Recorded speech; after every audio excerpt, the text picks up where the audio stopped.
I've been thinking a lot about Calvin from the comic Calvin and Hobbes lately. He really embodies that idea of play. He's very creative and imaginative and bringing his ideas into the real world and the real world into his imagination. I think that's something that we could embody a lot more. And he's also not constrained by the rules around him, the rules of society or the rules of school. Think of Calvin Ball, right? There he comes up with new rules every day and adds them on top of each other to form a brand new game. Another thing Calvin has is the Transmogrifier.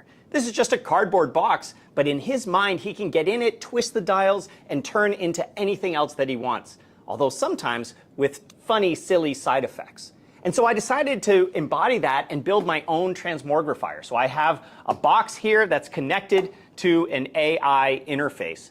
And I can actually connect up my robot here to the Transmogrifier and then tell the box what to do. So here's one: drive forward and stop at the wall. So I have this little card with that instruction. I'll put it into the Transmogrifier along with my robot and capture that image and start that transmogrification process. And so here it's going to interpret the instructions on the card, use generative AI to then instruct the robot on what to do.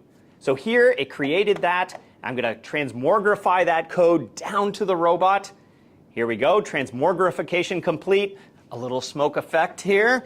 And now let's see if it will drive forward and stop at the wall. So I'll use the box as the wall and drive forward and stop at the wall.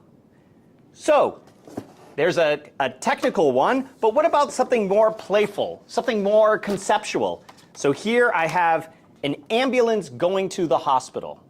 So now I'll stick that into the transmogrification box along with the robot, start that process. And I love here how it's able to then interpret that and come up with its idea of what that is. Will that match what I think the robot should do? That's where there's this playful moment of comparing the two. So here it is, interpreting, generating, and I will transmogrify that code down to the robot. There it goes.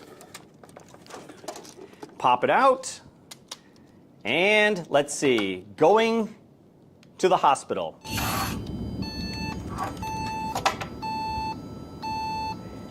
Complete with sounds and lights.